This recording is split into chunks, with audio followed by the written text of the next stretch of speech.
So we're live. We will see how we do with Facebook coming on. But while we're waiting for that, Joanne, why don't you tell us how your run was this morning? See, the thing is, Heather, you can say that every week for the rest of our lives, and I will laugh every time. Because I just had to. I didn't tell you that was coming because I just knew you would appreciate it. But you know what that'll do? One day I actually will wake up and run and take a photo of it just to show you, just to spite you. And I will, have a cardiac event when you show me the picture. Hey, speaking of pictures, I understand that if you are uncomfortable about uploading your pictures because of tracking, you can take a screenshot of the picture and upload that, and that will strip out the metadata on it. Check that with somebody who knows more about photographs than I do, but that it certainly sounds plausible. So anyway, photo and then delete it. Yeah. I mean, one of the things that worries me about this moment, honestly, as a historian, is that you and I both live on accounts of the moments in our past that were pivotal moments. And, we're just not going to have it. I put on social media the other day that I wish people would write stuff down, preferably on cotton paper. I've been telling people to collect evidence, to just do whatever. I got to turn off comments because you guys, I end up wanting to talk to you all. Okay. I've been telling people to write things down, to save things, for that very reason. And not just because we need evidence, but I keep thinking back to the main character of the last book I wrote, who was thinking a lot about the history of his moment. And at one point he says in his diary, so it's always best when people say things to themselves, not trying to be important. He says, it's great that I can look at like the diaries of famous people in the past, but if we ever really want to understand what happened, I need normal people to write diaries. I need normal people to put evidence down. I need them to explain to me how it feels and what's going on. And of course, to me, he was that normal person, but that's right on the nose. Well, there's once again, popular opinion, but let's get into that. But I think we have to start where the obvious news of the day is taking us. No kings. No kings. No kings. And what I got up this morning thinking about was that quote, and you'll tell me which dude it was, who said that the true revolution in the wasn't the United States then. The true revolution in America was in the people's minds, and that the Revolutionary War just brought that into reality. Who was that? And let's dig in a little bit about that. Yeah, you mentioned that just before we went on, and I looked it up. So let me quote, it's John Adams, and there are a couple sentences. That's the top one, but I want to mention one or two more because they're so on target. Okay, the sentence you're thinking of, Heather, is, what do we mean by the American Revolution? Do we mean the American War? The revolution was effected before the war commenced. The revolution was in the minds and hearts of the people. And then he goes on. But when they saw those in power, the king and others, renouncing all the principles of authority and bent on the destruction of all the securities of their lives, liberties, and properties, they thought it was their duty to pray for the Continental Congress and all the 13 state Congresses. This radical change in the principles, opinions, sentiments, and affection of the people was the real American Revolution.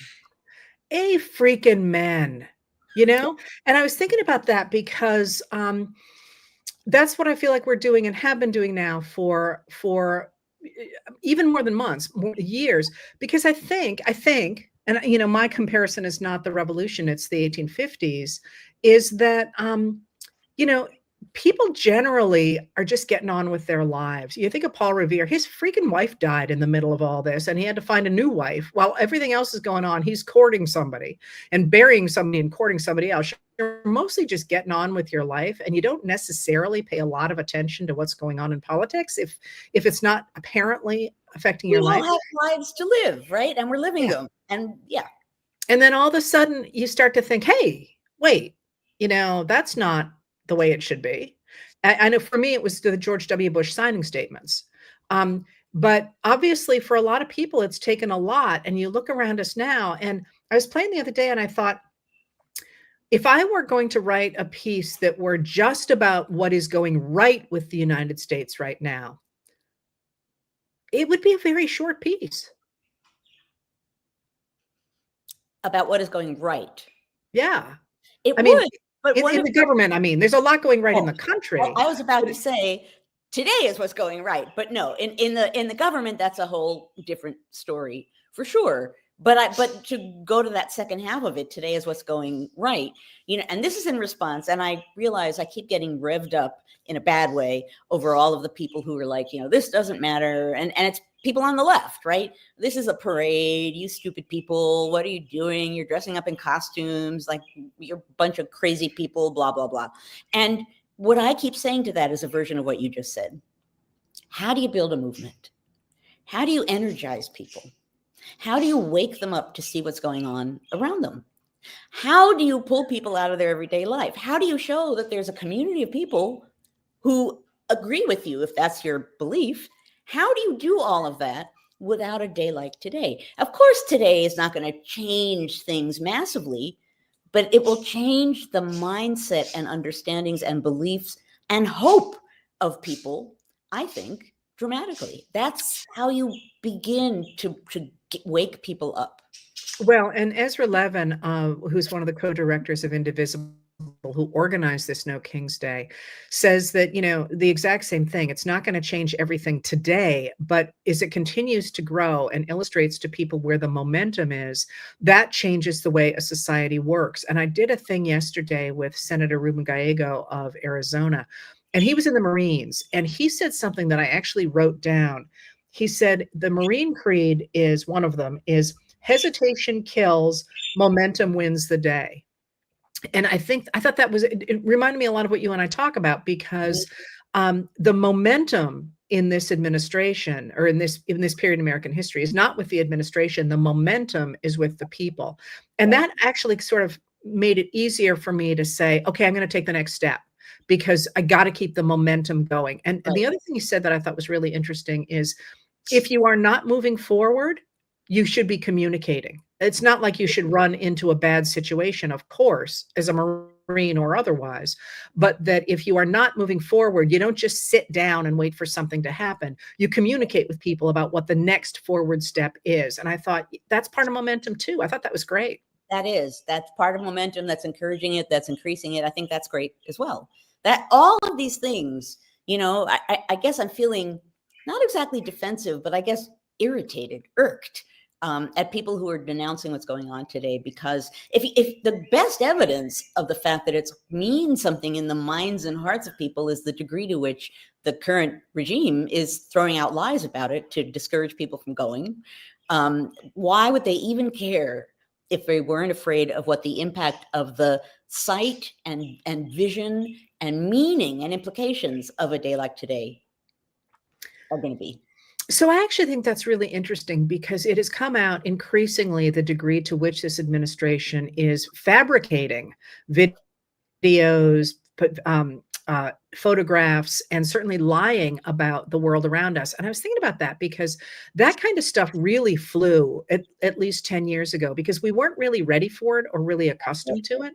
That's it. And I wonder, as a larger picture of American democracy, if what we are seeing, and this is really purely just wondering, so I wonder what you think about it, is a new kind, or rather perhaps a very old kind of governance, where people are much more skeptical of what the leaders hand down and are saying, hey, just a minute here, that's not real. Here's my life, and my life is real, and I'm going to reach out to other people like me, and we're going to change the circumstances of our lives on the ground, unlike the sort of, I don't want to smear Star Wars, but the sort of visuals that say, this is what's happening in your country. And people are like, no, it's not. It feels very different to me than it is different. Even 2016. It is different, but I would say, and I would not have thought to put it this way without what you just said. So now you tell me what you think of this. We are so much more sophisticated consumers of visual images and propaganda now than we were 10 years ago. because of all the propaganda being thrown at us, and because of the degree to which we now know, and all of us, I'm sure, if we're online and we see a video that we like, we all think, is that AI? Or at least I do, right? I'll see a video of like something cute about an animal, and I'll want to get engaged with it, and then I'll be like, that's probably fake. Well, that actually is the upside of all of the, what do they call it? AI slop. All of the stuff that's floating around right now that is meaningless and actually gets in the way.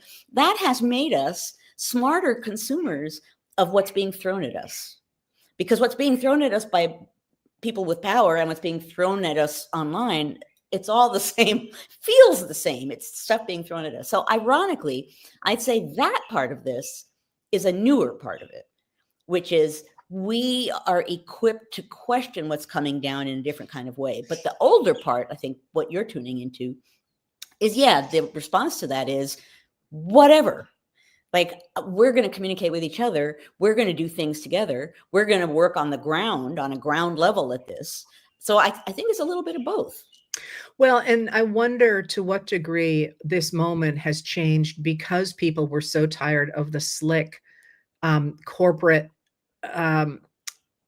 news media that was driven by corporations, essentially. Somebody said to me, which I think is great, maybe I said this last week, that we should stop thinking of some of the major media outlets as news outlets and think of them as corporations that have a media section. And what we've had more recently is the rise of new ground up independent media people. And just so people know, I did not know this. Organizations like the Tennessee Holler, which is one of my favorites, they have merch, which it never occurs to me to go buy merch. It just never does. And you can support them by that. I was actually on something and somebody had a Tennessee Holler hat on, and I'm like, hey, where'd you get that? And I'm like, all of you independent people should be doing local merch. I mean, it should be doing merch, because I'd wear that. And I think that is I think a sign, though, of not just a movement, although we're definitely a movement, but a reclaiming of the very basic tenets of a democracy that's run by its people rather than by its corporations and its very wealthy. Right. And again, communication on a certain level. I'm laughing in part because, like, I never thought that they, would have merchandise. So you're kind of in our world of like, I'm slightly older, but then you're saying merch. So then you're like, you totally blow that image. I never thought about merch. Well, I all the time I get companies writing to me asking if I will, what am I going to do about my merch? And I'm like, ignore it. Like, I cannot tell you how much that's a direction I don't want to go. But just because we don't have much time, we want people out on the streets, which is something I never thought I would say in my lifetime. I assume you have never gone to a protest. So I have gone to many protests, right? I have over the years. I will say, that I now consider myself an activist, and that is a sentence I never thought, like 15 years ago, maybe I would not have said it. But and all the protests I've been to, I don't know how many decades back it goes, but there was a period when I was in college, it would never have occurred to me to protest. I was a college student, like the people I teach now, and I was doing my education, and I was studying politics, right? And Ronald Reagan was running for president, and he came to the Claremont College campuses, and there was a big protest against him. There were people who showed up to support him, and then there were people protesting. They had hangers on the trees that said, kill me before I kill again, because he'd made these statements about abortions and trees. And anyway, it was a big protest, lots of people yelling, and he lost his cool. And he essentially did a version of "you kids" kind of at us. And I watched, because this was all new to me. And I left there understanding, number one, what a protest was. Number two, how powerful it can be. We threw him off his game. A bunch of college students yelling, holding hangers.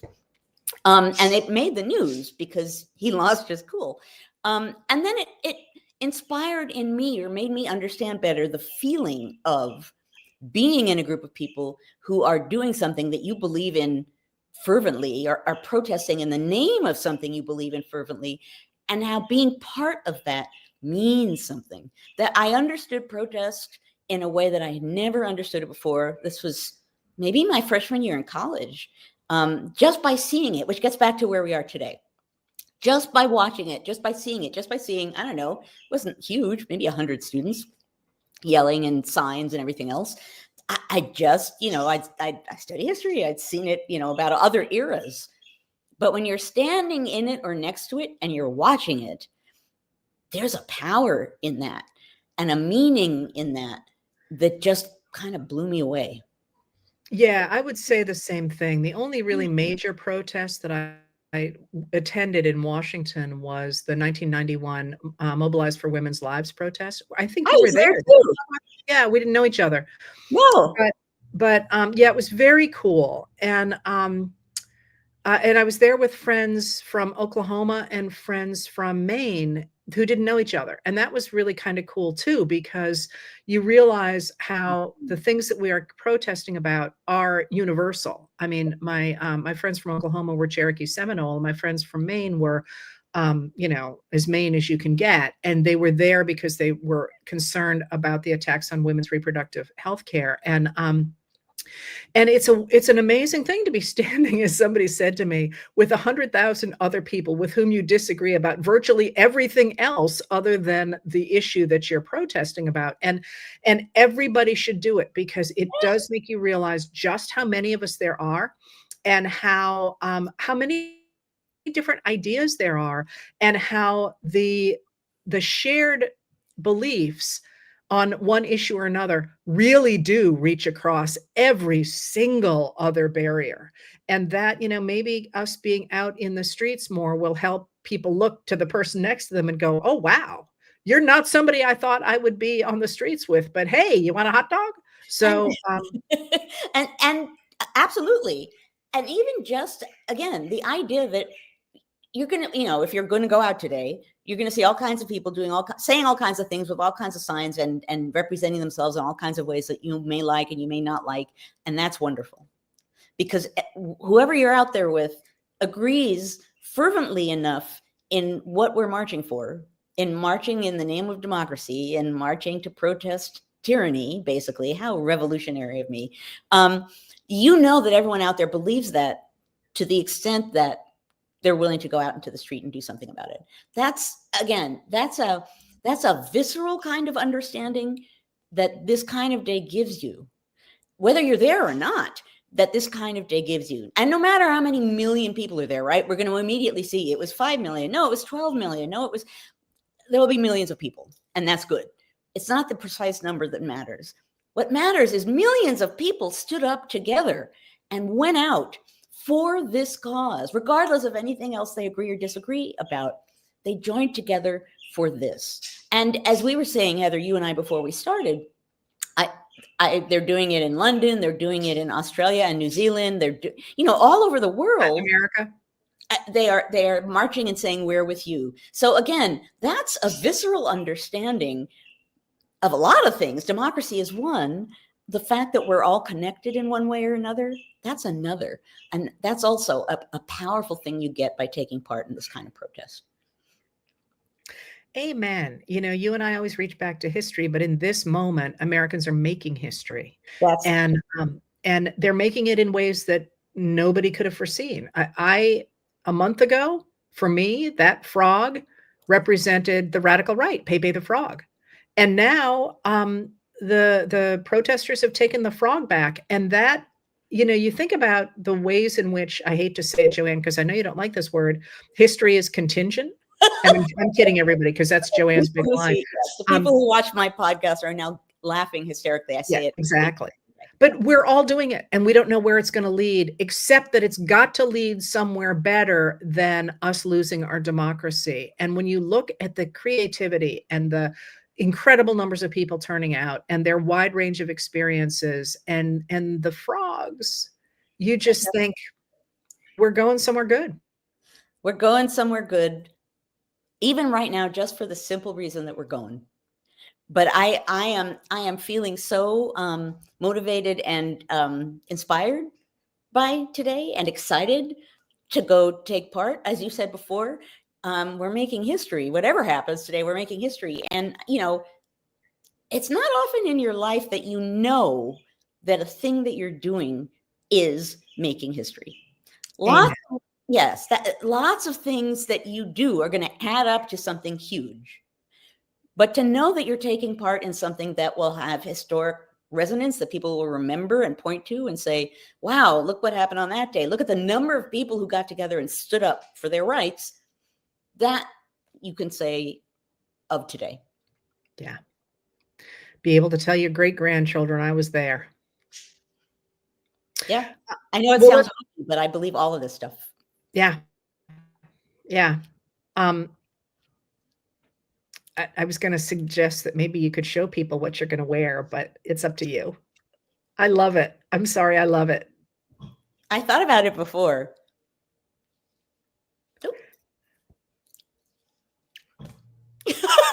There you go. A perfect note on which to end this. Everybody get out there. Joanne, do your thing. Love you. And let's do today, and then let's do tomorrow. Indeed. Love you, Heather. Take care, everybody. Let's go do this. Bye.